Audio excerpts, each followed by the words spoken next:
Hi friends, చూడండి ఈరోజు egg curry చేస్తున్నా. దానికి కావాల్సింది 4 ఎగ్స్, ఆనియన్స్, టమాటా, పసుపు, జీలకర్ర, అల్లం వెల్లిగడ్డ, కరివేపాకు, నూనె. ఓకేనా? ఆయిల్ వేసుకుందాం. ఒక 2 స్పూన్లు కొంచెం వేసుకొని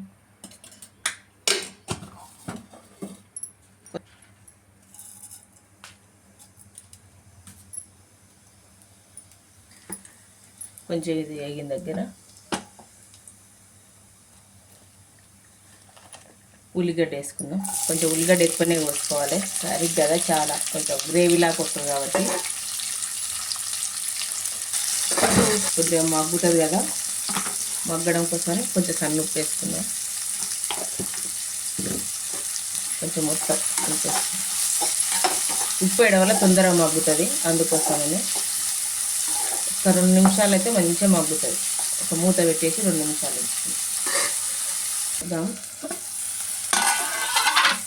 కొంచెం వేగిపోయింది కదా, ఒక స్పూన్ అల్లం వెల్లుల్లి పేస్ట్ వేసుకుందాం. ఫ్రెష్ కదా, కొంచెం సరిపోతుంది. అట్లా ఒక సగం స్పూను పసుపు వేసుకుందాం.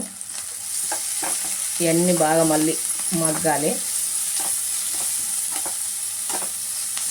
ఇట్లా బాగుంటుంది. మనం ఫ్రై చేసుకుంటే ఎండాకాలం కదా కొంచెం వేడవుతుంది, అందుకోసమైనా కూరను ఎగ్స్ ఉడకబెట్టుకుని తినాలి, కానీ ఫ్రైలు మాత్రం చేయొద్దు. ఇట్లయితే కూడా ఏం కాదు, వేడి ఏం కాదు, బాగుంటుంది. ఒకసారి ట్రై చేయండి ఫ్రెండ్స్, చాలా బాగుంటుంది. పిల్లలు కూడా ఇష్టంగా తింటారు. ఇంకొక 2 నిమిషాలు ఇట్లా మగ్గిపోయింది కదా, మన టమాటా వేసుకుందాం. టమాటా కూడా ఎక్కువనే పడుతుంది, గ్రేవీ బాగా రావడం కోసమని టమాటా కూడా ఎక్కువనే వేసుకున్నాం. బాగా మంచిగా కలుపుకొని మొత్తం మెత్తబడాలి టమాటా. కూర మనం వాటర్ వేసినాక టమాటా ఉడకదు, అందుకోసమని ఫస్ట్ పెట్టుకుంటే మనకు కారం వేసుకుంటే ఇంకా కలిసిపోతుంది. ఇట్లా టమాటా బాగా మగ్గనిద్దాం. చూడండి ఇట్లా మెత్తగా మగ్గిపోయినాయి కదా.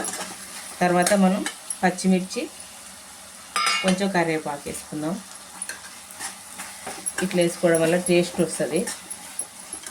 కొంచెం ఎంత తింటారో అంత చూసి కొంచెం కారం వేసుకుందాం. కొంచెం పులుపు వేస్తాం కాబట్టి కొద్దిగా కారం ఎక్కువనే వేసిన. టమాటా కూడా పులుపే ఉంటుంది, అందుకోసమని ఇట్లా కారం వేసి వాటర్ ఏమి వేయొద్దు. కొద్దిసేపు మగ్గనిద్దాము. కారం అంతా ముక్కల పట్టి దగ్గర ఒక 2 నిమిషాలు వెయిటింగ్ చేద్దాం. ఓకే, చూడండి ఇట్లా మగ్గిపోయింది కదా. కొంచెం చింతపండు పులుసు చేసుకుందాం. అసలు ఈ ఎగ్ కూరకు ఈ చింతపండు రసమే చాలా టేస్ట్ తీసుకొస్తుంది, అందుకోసమే. ఇంకొంచెం వాటర్ వేసుకుందాం. ఇప్పుడు ఎంత కావాలో అంత చూసి వేసుకోండి. వేసుకొని మనం ఎమ్మటే ఏం చేయాలంటే ఎగ్ వేసుకోవాలి.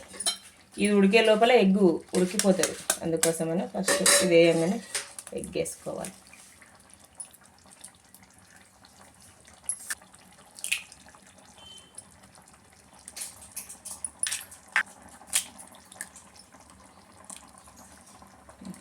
ఒకవైపు ఉడికిపోయింది కదా, మరోవైపు తిప్పుకుందాం మెల్లగా. ఇలా తిప్పుకుంటే రెండవ వైపు కూడా ఉడికిపోతుంది. ఒక సిమ్లో పెట్టుకొని 1 నిమిషం మంచి ఇట్లా మగ్గించుకుంటే ఈజీగా వచ్చేస్తుంది. చూడండి ఇట్లా. నెక్స్ట్ మనం ఒక 2 స్పూన్ల ధనియాల పొడి వేసుకుందాం.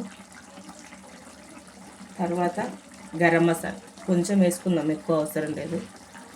దానికోసమని మొత్తం ఏం చేయాలంటే స్పూన్ తోటి కలపకుండా ఇట్లా నెమ్మదిగా తిప్పుకోవాలి, లేకపోతే మళ్ళీ ఎగ్ అంతా ఈడిపోతుంది. అందుకోసమని ఇలా పైన వేసుకున్నాం కదా. ఇంకొకటి మసాలా మొత్తం ఎగ్గు పెట్టేలాగా ఒక 2 నిమిషాలు అంతే, ఎక్కువ టైం లేదు. ఇంకా ఫ్రెండ్స్ అయిపోయింది. ఇంకా ఆయిల్ పైకి తేలింది కదా, ఇంకా దింపేసుకుందాం. రెడీ అయిపోయింది. ఓకేనా? చూడండి, మీ గిన్నె ఇట్లా నచ్చినట్టయితే ఒకసారి ట్రై చేయండి ఫ్రెండ్స్. ఎట్లా వచ్చిందో ఒకసారి నాకు చెప్పండి.